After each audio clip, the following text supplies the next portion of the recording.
ایک واقعہ یہ بھی اس کا آیا کہ ایک مقام پر یہ ایک نوجوان سے کہے گا کہ مجھ پہ ایمان لیا میں تیرا رب ہوں، لیکن وہ نوجوان منع کر دے گا کہ نہیں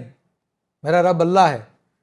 تو وہ اپنے لوگوں سے کہے گا کہ اس کو اٹھا کے میدان میں پھینکو اور اس کے سر کو توڑو، اور اس کے بعد جو ہے پھر کہے گا کہ مان لو مجھے اپنا رب، تو نوجوان کہے گا نہیں میں تمہیں نہیں مانتا اپنا رب، تو میرا رب تو اللہ تعالیٰ ہے۔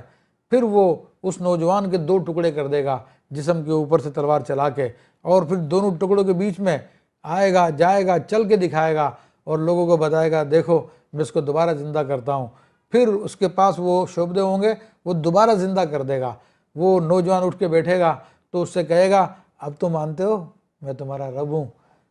تو وہ نوجوان کہے گا کہ اب تو مجھے پکا یقین ہو گیا ہے کہ تو وہی دجال ہے جس کے بارے میں اللہ کے حبیب صلی اللہ تعالیٰ علیہ وسلم نے پہلے ہی بتا دیا تھا۔ اور پھر وہ نوجوان کہے گا اب یہ کسی کا کچھ نہیں بگاڑ سکتا، اس کے بعد پھر وہ یہ حرکت نہیں کر سکے گا۔ بہرحال اس قسم کے وہ سارے کے سارے کام کر رہا ہوگا۔ اب حضرت امام مہدی رضی اللہ تعالیٰ عنہ اس وقت تو وہاں پر اپنے دمشق میں ہوں گے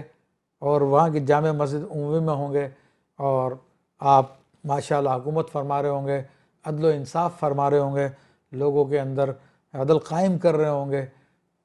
نبی علیہ الصلوۃ والسلام کی سنت کی طرف لوگوں کو بلا رہے ہوں گے، بدعتوں کو ختم کر رہے ہوں گے۔ اسی دوران میں اطلاع ملے گی کہ بھئی دجال جو ہے وہ اب امام مہدی رضی اللہ تعالیٰ کی طرف آنے والا ہے۔ تو ایسے میں اللہ تبارک و تعالیٰ حضرت سیدنا عیسیٰ علیہ السلام کو آسمان سے نازل فرمائے گا، اور مسلم شریف کی روایت میں اس کی ایک کنڈیشن یہ ہے کہ سیدنا عیسیٰ علیہ السلام آسمان سے اتریں گے تو آپ نے زرد رنگ کا لباس پہنا ہوگا، یعنی پیلے رنگ کا لباس، اور آپ کی کیفیت یہ ہوگی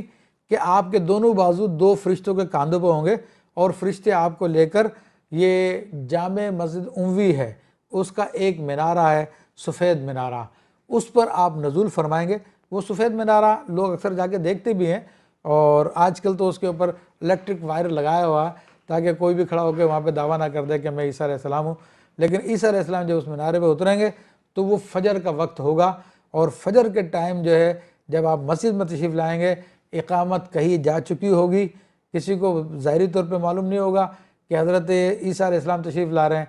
تو جماعت کھڑی والی ہوگی، امام مہدی مصلی پہ ہوں گے۔ لیکن ایسے میں عیسیٰ علیہ السلام جب تشریف لائیں گے تو سیدنا امام مہدی رضی اللہ تعالیٰ عنہ وہ مصلی چھوڑ دیں گے اور پیچھے ہٹ جائیں گے، اور حضرت عیسیٰ علیہ السلام سے کہیں گے حضور آپ نماز پڑھائیے، تو حضرت عیسیٰ علیہ السلام فرمائیں گے کہ نہیں آپ نماز پڑھاؤ۔ تو حضرت عیسیٰ علیہ السلام کے حکم پر حضرت امام مہدی رضی اللہ تعالیٰ عنہ نماز پڑھائیں گے۔ نبی علیہ السلام فرماتے ہیں کہ وہ وقت بھی کیا وقت ہوگا کہ جب امام تم میں سے ہوگا اور عیسیٰ بن مریم علیہ السلام وہ مقتدی ہوں گے۔ تو اس بات کی طرف بھی آپ نے اشارہ فرمایا، اور یہ نبی علیہ السلام کو اللہ نے اپنے فضل سے علم غیب عطا فرمایا، آپ نے ہی ساری باتیں بتائی ہیں جو ہم علماء آپ کے سامنے کرتے ہیں، وہ احادیث کی روشنی میں بیان کرتے ہیں۔ بلکہ یہ بھی ایک روایت میں آیا کہ جب امام مہدی کو اطلاع ملے گی کہ جناب دجال ابھی آ رہا ہے، تو آپ اس وقت 10 آدمیوں کو اس کی خبر لانے کے لیے بھیجیں گے۔ تو اللہ کے حبیب صلی اللہ تعالیٰ علیہ وآلہ وسلم فرماتے ہیں کہ مجھے ان 10 آدمیوں کے نام بھی معلوم ہے، ان کے والدین کے نام بھی، باپوں کے نام بھی معلوم ہے، اور ان کے گھوڑوں کے رنگ بھی معلوم ہے کہ وہ کس رنگ کے گھوڑوں پہ سفر کر کے جائیں گے، اور اس وقت زمین کے بہترین سوار ہوں گے۔ الحمدللہ رب العالمین، یہ اللہ تعالیٰ نے اپنے نبی کو علم غیب عطا فرمایا۔ بہرحال یہاں پہ نماز ادا ہوگی، پھر وہ دجال کے بارے میں آئے کہ وہ اپنے لشکر کے ساتھ پہنچ جائے گا۔ تو حضرت عیسیٰ علیہ السلام پھر اس کے مقابلے کے لیے نکلیں گے۔ حضرت عیسیٰ علیہ السلام کی سانس کی ایک خوبی ہوگی کہ جہاں جہاں تک آپ کی سانس کی خوشبو جائے گی دجال اس سے پگھلنا شروع ہوگا، اور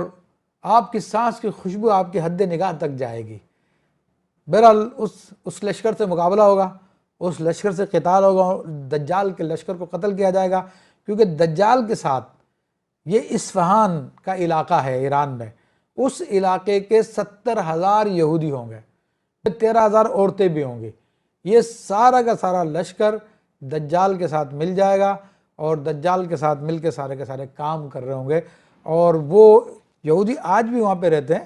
اگرچہ کہ اسرائیلی ان کو بلا رہے ہیں کہ اسرائیل میں آ جاؤ، لیکن وہ جانے کے لیے تیار نہیں ہیں، کیونکہ ان کو بھی معلوم ہے کہ دجال یہاں پہ آئے گا، ہمیں اس کے ساتھ ملنا ہے۔ وہ اس کو اپنا مسیح سمجھتے ہیں، مسیحا سمجھتے ہیں، تو وہ ان کے ساتھ ملیں گے بہرحال۔ یہاں تک کہ پھر دجال دم دبا کے بھاگے گا، سیدنا عیسیٰ علیہ السلام اس کا پیچھا کریں گے، یہاں تک کہ ایک جگہ ہے جس کا نام لد ہے، اس مقام پر حضرت عیسیٰ علیہ السلام اس کو قتل کر دیں گے۔ اور آپ کو معلوم ہے وہ لد کون سا مقام ہے؟ یہ لد آج کل یہاں پہ اسرائیل کا ایئرپورٹ ہے۔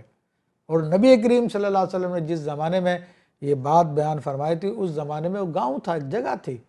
لیکن اس سے لگتا ہے کہ شاید یہ جدید سواری کوئی یوز کرے گا تو اس کا شاید وہاں پہ کوئی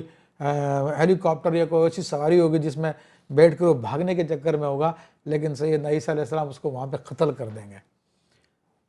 پھر یہ سلسلہ جاری رہے گا،